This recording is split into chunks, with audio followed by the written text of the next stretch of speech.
Seguimos trabajando el proceso revolucionario en Rusia.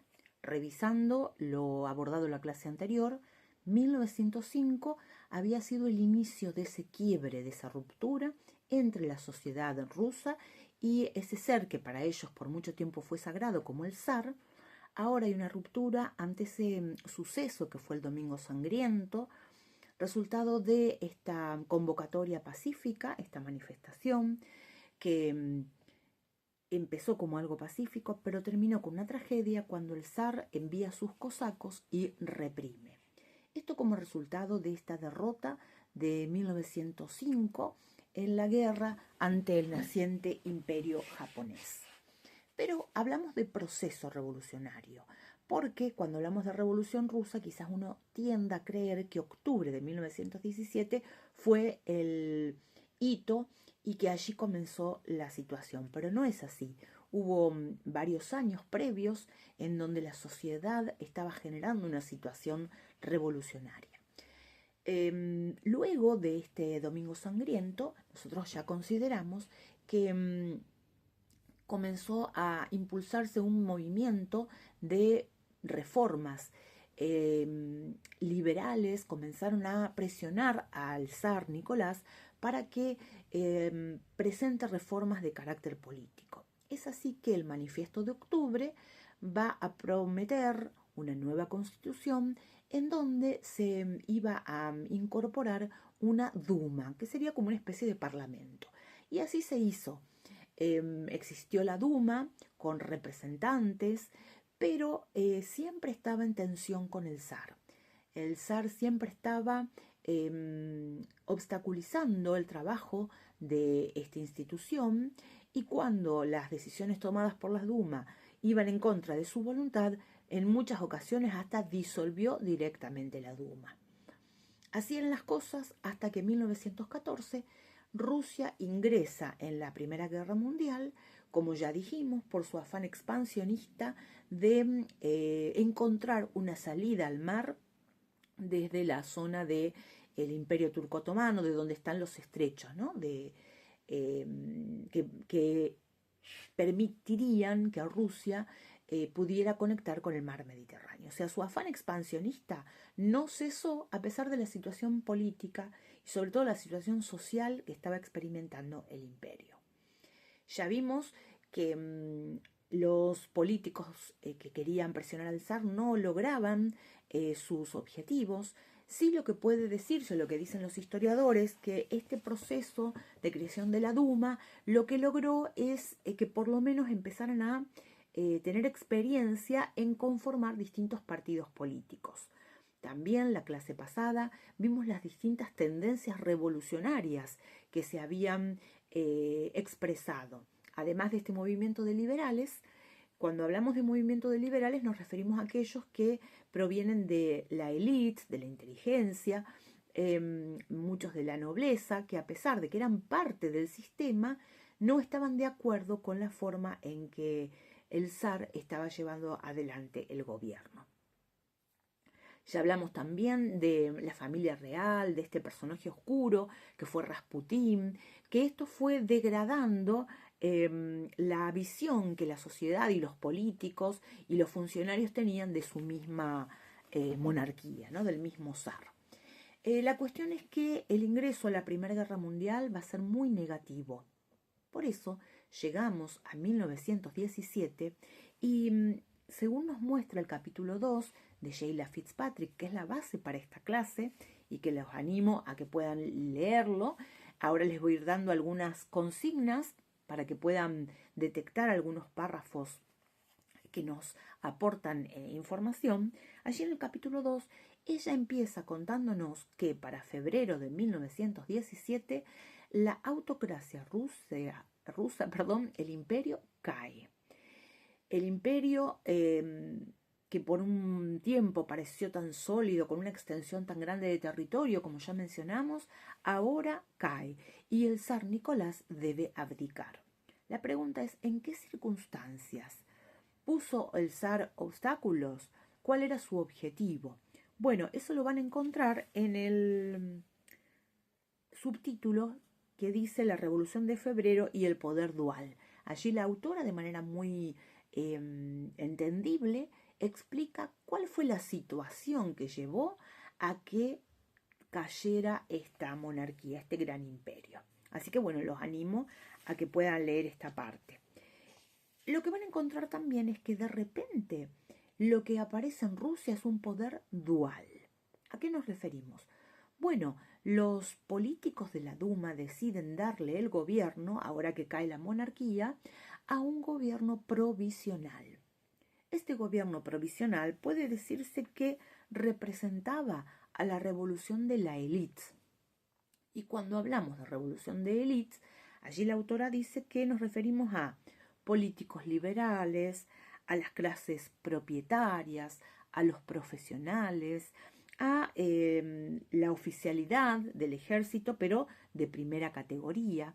Ellos podemos decir que estuvieron implicados en esta revolución de élites, en esto de presionar al zar para que abdique. Ellos son los que van a darle el poder al gobierno provisional. Pero al mismo tiempo también hubo, dice ella, una revolución popular. Esta revolución popular provenía de otros sectores, de la clase obrera urbana, de los soldados y marineros de la segunda categoría y también de los políticos socialistas. Entonces ella plantea que tenemos dos poderes, ¿sí? Una revolución de élites que plantea y que instala un gobierno provisional, y otra revolución popular que va a tener gran poder y gran influencia a partir de la formación, que ya lo hablamos la semana pasada, del Soviet de Petrogrado. ¿Recuerdan ustedes lo que era un soviet? Era este consejo que representaba a los obreros de las fábricas. Desde 1905 ese había sido el primer soviet, el de Petrogrado. Luego empezaron a multiplicarse los soviets en las distintas ciudades industriales de Rusia. Bien, desde allí entonces va a surgir otro movimiento paralelo. De manera que febrero de 1917, cuando cae la monarquía, vamos a tener instalado en Rusia un poder dual, un poder doble. El poder de la élite, que lo que buscaba era orden, era calma, volver a restaurar una paz, iba a coexistir con esta otra revolución, que era la revolución popular. Bien, ¿sería posible que realmente tuvieran éxito estas formas de gobierno, en singular, esta forma de gobierno, donde van a coexistir dos pensamientos tan diferentes? La respuesta es no. Lejos de provocar o traer estabilidad, esta situación de coexistencia entre un gobierno provisional comandado por miembros de la élite, coexistiendo con otro poder que era el Soviet. Ese Soviet de Petrogrado, de San Petersburgo de 1905 había revivido y ahora lograba tener poder también. La coexistencia de ambos poderes no trajo estabilidad. Fitzpatrick, en su capítulo 2, que es el que ustedes tienen que también leer, ella dice, había una revolución de élites y había una revolución popular, y las dos estaban conviviendo. Esto no podía provocar estabilidad. ¿Quiénes conformaban la revolución de élite? Bueno, soldados pero de primer categoría, ¿no? Del ejército, nobles, propietarios terratenientes, profesionales. Todos ellos formaban esta, como dice Sheila, revolución de élite, políticos liberales, obviamente, los que habían estado en la Duma. Y por el otro lado estaba la revolución popular, la de los otros políticos, que eran los socialistas de izquierda, los obreros industriales, soldados pero de menor rango, ¿no es cierto?, de segundo rango. Todos ellos, marineros también, formaban la revolución popular. Entre febrero y octubre vamos a tener esta coexistencia de poder a la que Sheila le llama poder dual y que, como decimos, no va a tener éxito, no va a contribuir al que el gobierno se mantenga estable. Va a haber dos cuestiones sobre todo que van a generar conflictos. Una, la política laboral del nuevo gobierno, y otra, el insistir en permanecer en la guerra. Seguían enviando soldados a la guerra, seguían en las ofensivas frente a Alemania, y esto realmente hacía que la población no apoyara a este nuevo gobierno. Tenemos entonces un intento de establecer una democracia liberal, pero por otro lado hay fuerzas de izquierda que están queriendo otro tipo de revolución. Para esto, algo que tenemos que considerar es a los líderes de la tradición revolucionaria, como habla la autora. ¿Dónde estaban estos líderes? Bueno, en el capítulo de Fitzpatrick, en este mismo 2, bajo el subtítulo Los bolcheviques, allí, ustedes van a encontrar que ella explica que había un grupo de líderes que habían sido perseguidos y por lo tanto ahora estaban en el interior del imperio, en la zona de Siberia, ¿sí? Allí habían sido exiliados. Otros, como el caso de Lenin, que va a ser el líder de la siguiente revolución, estaban en Europa. Como en febrero, dijimos, comienza el ciclo revolucionario, pero con esta parte democrática de funcionarios del movimiento liberal, y se cae la monarquía, comienzan a regresar. Por ejemplo, los que estaban en Siberia vuelven a las grandes ciudades. ¿Y qué pasa con los líderes en Europa? También quieren volver. Pero claro, muchos de ellos, como Lenin, estaban en Alemania. Y Alemania era la enemiga de Rusia en la guerra. En realidad, a los alemanes les convenía que los revolucionarios volvieran a Unión Soviética, a Rusia, todavía no era Unión Soviética, y fortalecieran la revolución para beneficio de la guerra del frente en la parte oriental. Pero obviamente no podían hacer esto de manera visible. Entonces llegaron a un acuerdo con Lenin y con otros revolucionarios para que los volvieran a Rusia, que ellos le permitieran volver, pero en trenes precintados. O sea, de afuera no se veía quiénes estaban adentro regresando a Rusia. Así es como Lenin vuelve en abril en un tren que va a cruzar toda Alemania y va a llegar a San Petersburgo o Petrogrado, a la estación Finlandia. Él estaba manifestándose en contra del gobierno provisional y mostrando o estaba favoreciendo que se radicalizara la revolución. Los documentos que él plantea pasaron a la historia con el nombre de las tesis de abril. ¿De qué se trataban esas tesis de abril? Bueno, también lo pueden leer ahí en el texto, pero sintetizando, había dos cuestiones que él planteaba. Una de ellas era precisamente el rechazo al gobierno provisional, y esto se va a detectar en levantamientos que surgen frente al gobierno, en contra del gobierno, con las banderas de todo el poder a los soviets, que significaba quitarle el poder al gobierno provisional y entregarlos a los soviets. Y el otro principio que estaba dentro de estas tesis de abril podemos sintetizarlo como paz, pan y tierra. Es decir, Lenin abogaba por retirar a Rusia de la guerra y legislar, tomar medidas, leyes que favorecieran la tierra a los campesinos y una economía que diera pan al pueblo. Así que estas eran las tesis de abril. Llegó el momento de una pausa. Deben detener el video y contestar. ¿Qué fue la Duma y por qué no resolvió los conflictos políticos de Rusia? La segunda pregunta, ¿qué significa que existiera un poder dual? ¿Qué actores representaban ese poder y por qué esa situación generó inestabilidad? Detengan el video, intenten contestar las preguntas y si ven que tienen dificultades, recurran nuevamente al video y también al texto de Fitzpatrick. Pero no fue la llegada de Lenin en sí la que va a precipitar la Revolución de Octubre, el famoso Octubre Rojo. Van a leer en este capítulo 2 que la autora desarrolla los acontecimientos demostrando que se va a dar una revolución popular.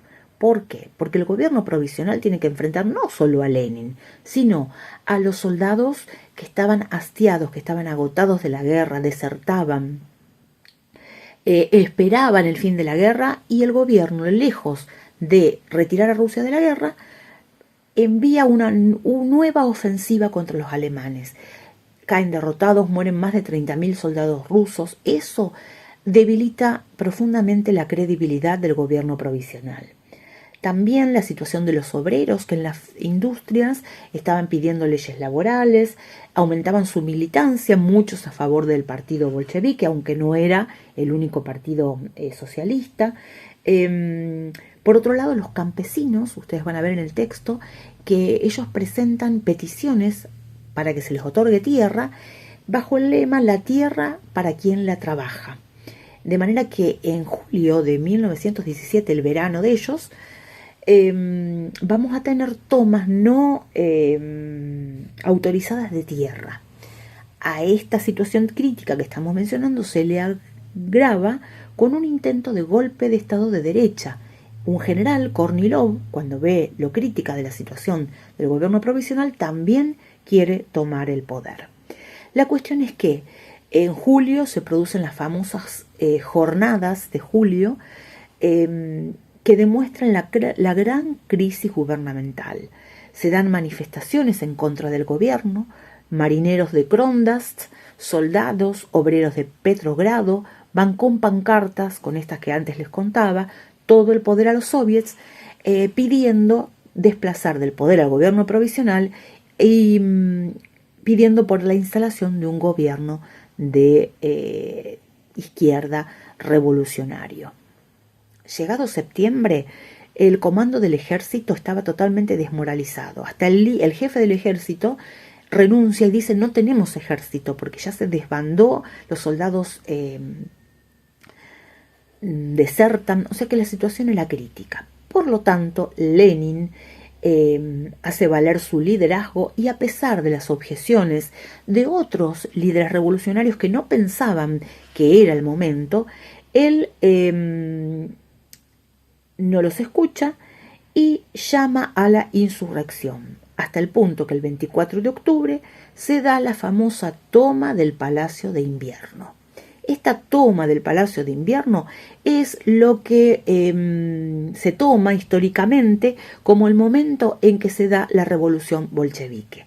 Porque allí en el Palacio de Invierno, que antes era el Palacio de los Zares, estaba la sede del gobierno provisional. Kerensky tiene que huir y los bolcheviques toman el poder.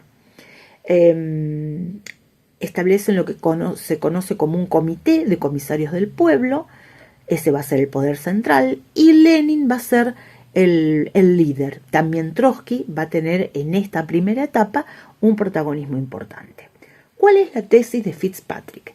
Ella dice que finalmente Lenin lo que hace termina siendo un golpe de Estado, porque le hace un golpe al gobierno que había salido de la revolución de febrero. Ella dice: en realidad Lenin tenía toda la intención de tomar el poder solamente para su partido, que era el de los bolcheviques, a pesar de que había otros dirigentes que tenían otras ideas. Él manifestó una oposición enconada a cualquier coalición con los otros partidos. Como dijimos antes, el partido bolchevique no era el único, ni siquiera era el mayoritario.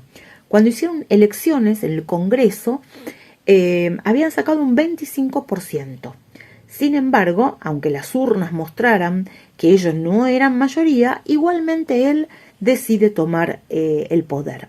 Por eso Fitzpatrick hace referencia a una advertencia que Engels, ¿se acuerdan que Marx y Engels eran ambos pensadores de la teoría comunista, marxista? Bueno, Engels, él decía que si había un partido que tomaba el poder de manera prematura, lo que eso iba a llevar es a que ese partido se convirtiera en una dictadura represiva. En este sentido, la pregunta sobre quiénes debían tomar el poder va a surgir instantáneamente. Surge la insurrección, los revolucionarios toman las estaciones de ferrocarril, bloquean los caminos, los puentes y finalmente el 25 de octubre toman este Palacio de Invierno, obligando a Kerensky a huir y dejar el gobierno. Pero vuelve la pregunta: ¿quiénes tomarían el poder? ¿Recuerdan las pancartas, que decían todo el poder a los soviets? Bueno, ¿quiénes representaban al soviet más importante que era el de Petrogrado? Vamos a ver que eran varios los partidos, no únicamente el partido bolchevique de Lenin, también los mencheviques, también los socialistas revolucionarios, que en el texto aparece con la sigla SR. Todos ellos estaban representados, tenían su lugar en el Congreso de los Soviets. Entonces la pregunta es ahora, ¿cómo se posicionaría Lenin, el líder de los bolcheviques, frente a este momento de la toma del poder? ¿Aceptaría integrar un gobierno de coalición? Bueno, eso estaría pendiente para ustedes, para que puedan leer el texto, y en los últimos párrafos de este capítulo 2 van a encontrar la respuesta a esta pregunta.